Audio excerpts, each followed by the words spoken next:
Matkalla me oomme suureen uutiseen. Siksi nyt jo laulaa voimme hymyilleen.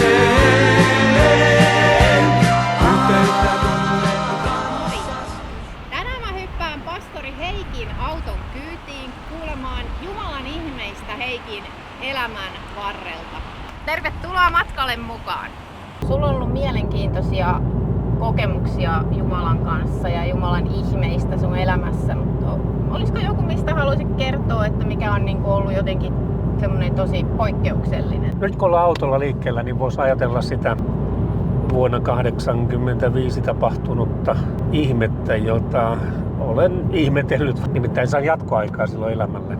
Ja lyhyesti tarina menee näin, että olin 2 pienen lapsen isä ja asuimme Taavetissa siellä Luumäen kunnassa. Ja olin lokakuussa lähdössä Ouluun. Viidenmaissa piti startata, koska puolen päivän aikaa piti olla Oulussa. Ja siitä sitten Taavetista lähdin ajelemaan omalla pikkukärrylläni. Ja oli siis pimeätä, lokakuuta ja satoi.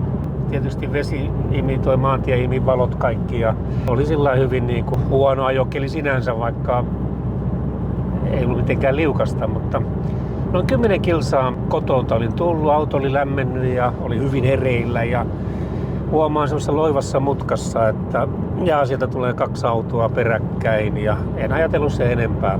Kunnes 1-2 tajusin, ehkä muutama 10 metriä aikaisemmin siellä pimeyden keskellä tulikin 4 valot vastaan, eli toinen auto ohitti toista autoa ja se oli minun kaistallani ja kaiken lisäksi nämä olivat rekka-autoja. Eli toinen rekka ohitti toista rekkaa ja kun siellä aikaisemmin katsoi, että nämä valot on peräkkäin, se mutka näytti, että ne tulee peräkkäin 2 autoa, mutta se olikin jo ohittamassa siellä ja en tiedä sitten, eikö ne rekat huomannut minua vai mikä siinä on, mutta että eivät yhtään hiljentäneet ja kun mä tajusin ehkä noin 2 tolpaa väliä eteenpäin, että hetkinen, tossahan on tulossa auto mua vastaan, niin se on jännä kokemuksena tajuta, että nyt on kysymys silmänräpäyksestä, mitä mä teen. Kuolemahetkellä ikään kuin sun elämä menee vilminauhana ja sieltä nousee jotakin. Se tapahtui mulle siinä hetkessä, että samalla siinä 10 aikana niin tajusin 3 vaihtoehtoa, mitkä mulla on jäljellä. Joo. Ensimmäinen on se, että siis tää on jännä asia, että siinä tilanteessa pystyt analysoimaan kaiken. Mä en pysty selittämään sitä, mutta mä tajusin, että jos mä jatkan näin 100 vauhissa, rekkan kanssa nokkakolari, minusta ei jää mitään jäljelle. Jos mä koukkaan vasemmalle, niin mä tiesin, että siinä kohtaa oli semmoinen loiva rinne, ylämäki tonne. Mä en pääse sinne pakoon, mä kimpuan sieltä takaisin rekan eteen. Ja oikealla puolella oli kaide. Eli sen kaiteen takana oli loiva rinne alaspäin ja siellä oli omakotitaloja. Kaiken sen mä tajusin, nämä 3 vaihtoehtoa mulla on. Jarruttaa ihan turha. Ja niin mä päätin tarttua siihen prosentin mahdollisuuteen, että jos mä jotenkin pääsen tuosta kaiteesta läpi ajamaan. Mikä on epätodennäköistä, tai jotenkin se auto kimpuaa siitä ja käyköön miten käy. Tempasin oikealle, kun se rekka on juuri tulossa tossa. Joo. Ja tempasin vasemmalle, kun rekan valot menee tosta vasemmalta ohi. Ja mä olen takaisin omalla tiellä. Siinä vaiheessa mä en yhtään ymmärtänyt, mitä oli tapahtunut, miten tää on mahdollista. Ei kuulu kolinaa, ei mitään. Mä olen hengissä, vai olko mä taivaassa.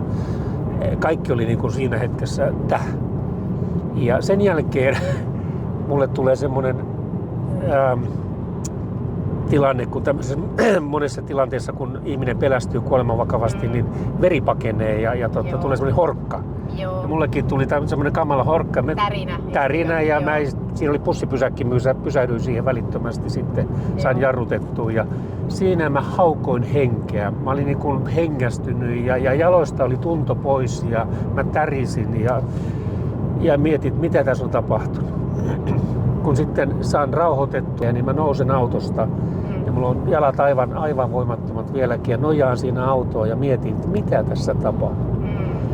No kun saan sitten vähän ajatusta takaisin, niin päätän lähteä katsomaan, että miten tässä ei ole selitystä. Aivan, joo. Ja niin mä kävelen ehkä 200 metriä siitä pysäkiltä. Ja tulen siihen kohtaan, jossa mä sen rekan kohtasin, tajusin, että hyvänen aika. Juuri siinä kohtaa, kun mä vetään oikealle ja vedän takaisin vasemmalle, niin siinä oli semmoinen jatkettu bussipysäkki, levike, jota mä en sinne pimeässä nähnyt enkä tiennyt, että se on olemassa. Joo. Jälkeenpäin kuulin, että se oli vanha bussipysäkki, joka oli siirretty sille paikalle, mihin mä nyt pysähdyin auton. Koska se oli siinä mutkassa, niin bussiin oli vähän vaikea lähteä siitä. Se oli siirretty turvallisuussyistä se bussipysäkki eteenpäin. Niin mä koukkasin sen bussipysäkin kautta näin ja tulin takaisin tielle, mutta siitä mä olen varma, että mä en sitä ohjannut takaisin tielle, vaan joku ohjasi minun autoa. Sen mä tajusin siinä ihan selkeästi, että mä en niin kuin ymmärryksellä tehnyt tätä liikettä, vaan mä vetäsin vaan tänne ja joku otti mun ohjat ja palautti takaisin tielle. Joo. Tämmöinen kokemus tulee elämässä. Kyllä se niin kuin muistaa, niin kuin sanoin, loppuelämää, aina kun on auto ratissa tai joku muu tilanne, niin sä ymmärrät, että sä oot saanut jatkoajan. Just. Ja nyt tätä jatkoaikaa on eletty sitten se 40 vuotta aika tarkalleen. Joo. Aika huikea Jumalan varjelus ja ihme. Mulla ei ole mitään selitystä sille sen enempää, että minut pelastettiin siinä hetkessä. Joo. Joten matka jatkuu. Onko sulla mitään sellaista kokemusta, että Jumala olisi parantanut jonkun yliluonnollisesti? On. Kerro. No ehkä sanotaan semmoinen koskettavin taas ja semmoinen yliluonnollinen, jos nyt jätetään oma parantuminen pois, niin semmoinen, jonka mä oon toisen kohdalla nähnyt.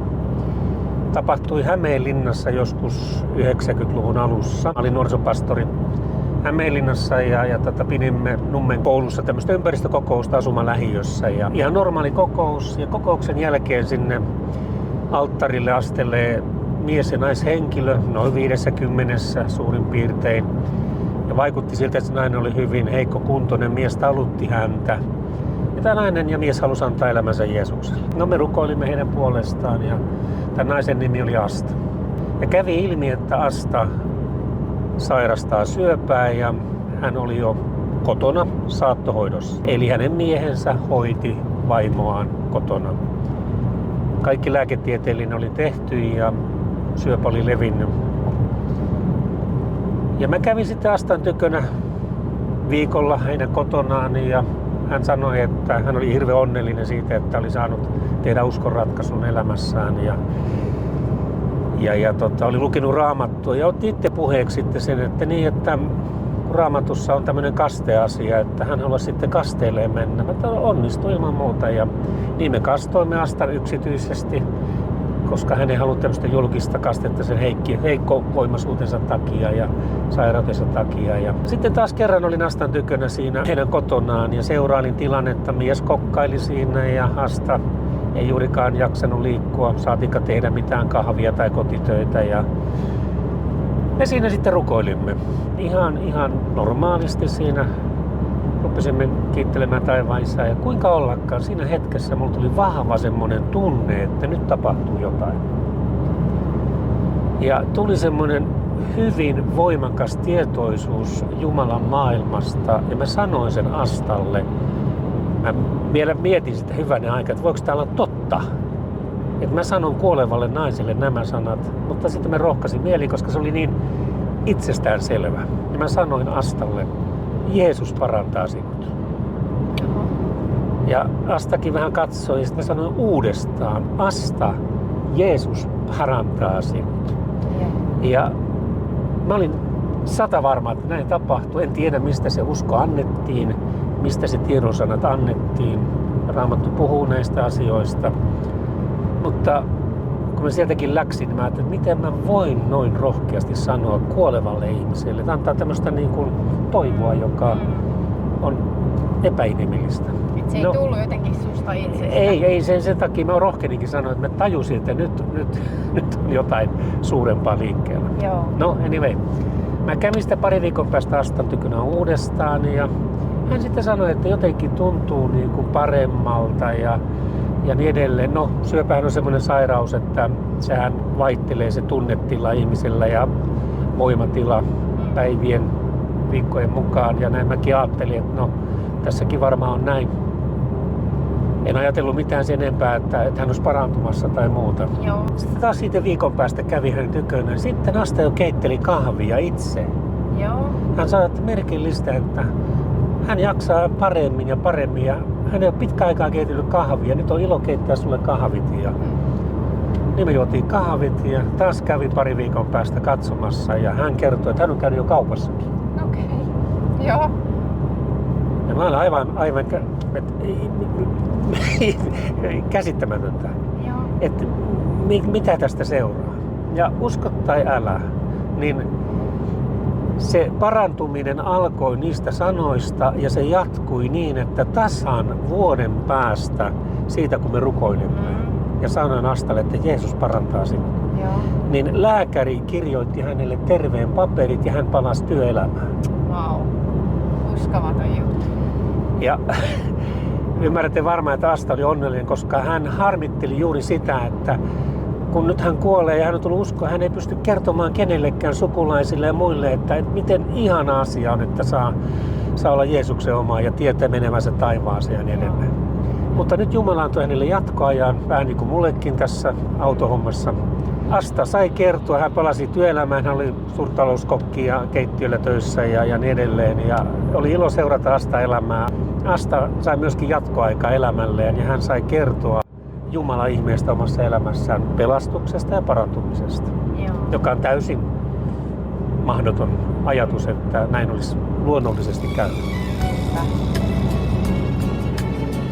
Aurinko oi, pilveen mennä voi, ja värit harmaat luonnon usein peittää. Yllä pilvien on taivas sininen, ja yläpuolella kaiken sen on kotimaani kirkkauden. Taivaan Isä pitää huolta lapsistaan ja voimaa antaa päivään uuteen. Taivaan Isä pitää huolta lapsistaan ja voimaa antaa päivään uuteen.